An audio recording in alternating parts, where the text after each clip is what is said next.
네, 안녕하세요. 마음클래스 이관무 전문가입니다. 자, 오늘은 오전부터 장이 끝날 때까지 정말 행복한 마음으로 시장이 좀 마감이 된 것 같습니다. 자, 주 초반대에는 시장에 대한 이 주변 소식으로 인해서 좀 조정이 되었는데요. 일단 오늘 장에서는 큰 폭의 상승을 보이면서 마감을 했습니다. 지수에 대한 자신감이 더 생겨날 때이기 때문에 이럴 때 더욱더 종목에 집중을 잘 하셔야겠습니다. 자, 오늘 마감 클래스 내용 들어가 보도록 하겠는데요. 자, 오늘 지수 상승에 대한 가장 큰 견인차 역할은 삼성전자, SK하이닉스가 해주었습니다. 우선은 등락폭은 SK하이닉스가 더 커왔었는데요.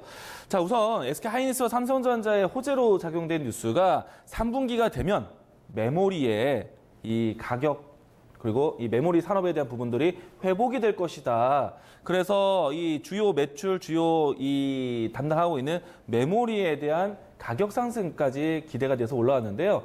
일찍이 삼성전자가 낸드 플래시 가격 인상한다는 소식이 전해지면서 이 주요 반도체 기업들에 대한 이 산업 전환, 실적 턴어라운드를 기대를 하게 되었는데요. 자, 그러면 낸드 플래시, 또 메모리, 앞으로 또 정부가 지원하는 시세 반도체까지 성장에 대한 부분들이 더 커진다라면은 반도체 종목들은 더 이유 있는 상승을 보여줄 것이다. 그리고 최근까지 외국인이 선택했던 SK하이닉스와 삼성전자의 수급에 대한 이유도 우리가 알아볼 수 있을 것 같습니다. 자, 우선 주가 차트 한번 보도록 하겠는데요.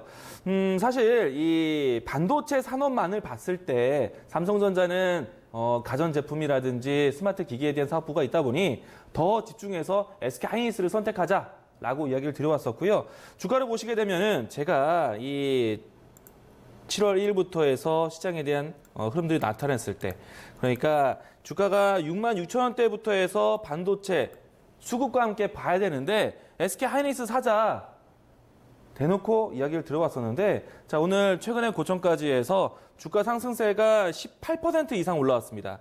자, 66,000원대에서 77,000원대까지 오늘 오름세를 보였고요.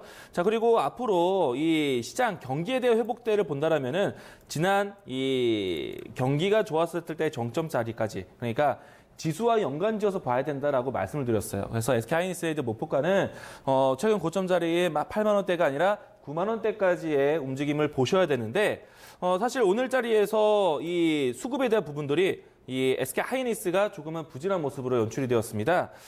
그동안에 이 SK하이닉스와 삼성전자가 양매수세로 해서 순매수자 들어왔는데, 오늘은 SK하이닉스 쪽에서 외국인이 좀 매도를 했어요. 뭐 일부는 차익 실현 효과가 나올 수도 있다라고 생각되는데, 추이로 봤을 때 지수는 여전히 저점이다. 그러면 오늘처럼 지수를 상승 견인할 수 있는 반도체 섹터의 힘은 앞으로도 계속 이어질 것으로 보고 있는데, 이처럼 수급에 대한 전체적인 추이는 아직도 나쁘지 않다. 만약에요, SK하이닉스에 대한 조정이 나온다라면은 9만 원대 목표로 해서 충분히 단번에 쉬지 않고, 제가 이야기했지만은 9만 원대까지 단번에 쉬지 않고 올라오진 않을 겁니다. 중간에 눌림목을 형성하면서 갈 수 있는데요. 8만 원 앞두고 있을 때 정고점 위치에서 눌림목이 나온다라면은 9만 원을 가기 위한 또 새로운 신규 접근도 해보자라고 이야기 드리도록 하겠고요. 자, 여기에 SK하이닉스뿐만 아니라 삼성전자는요, 오늘도 외국인의 순매수세가 강하게 들어왔습니다. 자, 여전히 시장에 대한 외국인 선택은 전기전자, 그리고 이번 주는 자동차, 현대기아차, 현대모비스, 현대위아까지 이 두 가지 섹터의 집중력이 상당히 강했습니다. 우리가 전차 이 부대에 외국인이 크게 들어왔다는 것은 지수의 기초 체력을 튼튼하게 해주고 있다. 자, 지수에 대한 추가적인 조정보다는요, 앞으로 언제 어떻게 올라갈지를 더 기대해 보셔도 좋다. 지수에 대한 자신감을 갖자라고 아침부터 이야기 들어왔는데요. 분봉을 보시게 되면은 지수가 꾸준하게 오전부터 해서 끝날 때까지 꾸준하게 올라왔습니다. 자, 코스피로 보도록 할게요. 자, 지수가 이와 같이 흐름세를 유지해서 올라간다는 거는요, 외국인과 기관, 특히 외국인에 대한 수급 역할이 크다라는 얘기입니다. 자, 앞으로 이와 같은 이 외국인의 순매수세가 이어진다라면은 지수에 대한 움직임은 계속해서 하방 지지력이 강해질 겁니다. 미증시에서는 시장 주도주가 상당히 좋습니다. 기술주, 반도체, 에너지 종목들이 상당히 강하고요. 우리는 IT, 자동차, 이 섹터가 주축으로 가고 있기 때문에 주도주에 대한 종목 선택 필요하다. 반도체에 대한 순환매 계속 강조드리고 있습니다. 다음 주도 꼭 같이 보자 이야기를 드리겠습니다. 자, 오늘 또 장중에 있었던 뉴스 확인해 보도록 하겠는데요. 자, 오늘도 또 일본에 대한 반사이익 종목들이 크게 눈에 띄었습니다. 오늘 아침에 제가 이 정의선 부회장이, 현대차 부회장이 일본을 방문하게 되는데 라고 운을 띄웠었는데요. 오늘 탄소 섬유 관련된 종목들이 일본의 규제에 앞으로 수혜주로서 움직임이 컸습니다.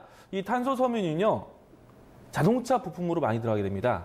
소재로 많이 쓰이게 되는데, 자, 그래서 오늘 정의선 부회장의 일본 방문이 이와 같이 이 소재 공급에 대한 걱정을 했기 때문에, 그러면 우리나라 기업에 대한, 국내 기업들에 대한 반사이익도 기대해 보면서 오늘 탄소 섬유 관련된 종목들이 강한 움직임이 연출되었습니다.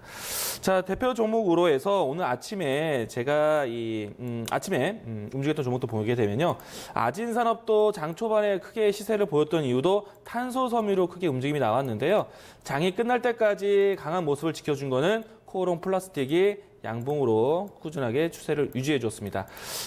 탄소 섬유가 많이 쓰일 수 있는 구간은요. 수소차 관련된 이 섬유 소재입니다. 수소차 관련된 소재입니다. 그렇기 때문에 앞으로 이 수소차에 대한 일본의 규제 뉴스가 좀 더 확대되는지를 보시면서 이와 같은 종목들 또 새롭게 접근도 필요하다. 그러면은 가장 미남주는 무엇이냐? 일진 다이아다라고 소개를 드렸습니다. 자, 이 시간에서도 일진 다이아 이야기를 꺼냈었고요.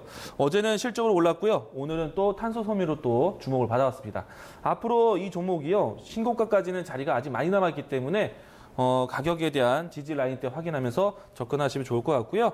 중요한 가격 라인은 35,000원대 이탈이 없다라면은 이 종목 새롭게 뉴스와 함께 보시기 바라겠습니다. 자, 마지막은요. 오늘 이와 같은 뉴스가 있었습니다. 자, 장 초반 때 역할이 좀 컸었는데요. 솔브레인. 자, 증권사의 투자 의견에 따라서 하향 조정이 나와서 하락을 했는데요. 사실 이 솔브레인 따라서 뭐 후성, 동진세미케 그 밖에 그동안에 올라왔던 반도체 소재 종목들까지 동반 하락을 했는데 사실 솔브레인을 콕 찍어서 증권사 투자 의견이 하향이 나왔습니다. 그런데 이보다 더 이 시장을 좀 내리게 했던 이유가 무엇이었냐면은 어제 이 박영선 장관과 최태원 부회장의 담소 때문에 이야기가 하락을 했죠. 자, 우리나라 소재 기업들이 기술력이 아직 부족하다라는 이야기가 나왔어요. 그런데 이거는 이 재벌의 회장과 장관의 얘기인 것이고요. 실질적으로 SK 하이닉스는요, 이런 중견기업들에 대한 제품을 쓰고 있습니다. 증권사에서는 투자 의견 하향 내놓으면서 불화수소가 솔브레인과 일본 규제와 다르다라고 얘기했지만은 솔브레인은 이미 SK 하이닉스에 공급을 하는 회사입니다. 최근에도 공급을 했고요. 또 추가적으로 삼성전자의 지분 투자도 받고 있는 기업이기 때문에 솔브레인은 오히려 이와 같은 자리가 기회가 된다. 자, 주가 한번 확인해 보도록 하죠. 자, 솔브레인은요, 최근에 와서 저도 자신 있게 얘기를 드려왔습니다. 신고가 보자. 그리고 신고가를 보고 난 다음에 어제 이 박영선 의원과 최태원 부회장의 담소 이후에 오늘 증권사의 하향 뉴스 나왔지만은 물론 장중에 출렁임을 거쳤지만 양봉으로서 반등하면서 마감을 했어요. 자, 일본의 수출 규제, 품목, 반도체 소재, 불화수소 뿐만 아니라 이 소재에 대한 관심, 집중력이 있어야 되기 때문에 솔브레인도 그 범위에는 벗어나는 종목이 아니다. 솔브레인은요, 오히려 이와 같은 하락 뉴스가 조정, 매수의 기회로 잡아졌기 때문에 6만 원대부터 해서 저가 매수세가 들어와서 장 마감은 6만 6천 원대까지 10%가 올라가면서 마감을 했습니다. 여전히 기회가 있다고 보고요. 오늘 아침에 저가 매수세가 들어왔던 6만 6천 원 가격대, 중요한 가격대를 보시면서 접근하자 이야기를 드리겠습니다. 자, 솔브레인, 후성, 동진세미캠 제가 이야기했던 반도체 소재 3인방 모두 다 양호합니다. 자, 내일장 다음 주에 대한 준비 넘어가 보겠는데요. 자, 우선은 코스피 쪽에 외국인의 연속적으로 들어오고 있습니다. 지수에 대한 안정화, 계속해서 기초 체력이 좋다라고 이야기 드렸고요. 지수가 좋은데 무엇을 걱정합니까? 종목에 집중하셔야죠. 자, 우선은 이번 주말에요. 일본의 참의원 선거가 있는데 이 전후로 해서 주말 동안에 혹은 주말이 지나고 난 다음에 일단 일본에 대한 또 한국과 일본의 갈등이 또 다시 만들어지는 것은 아니냐? 그러면 무엇을 봐야 되겠습니까?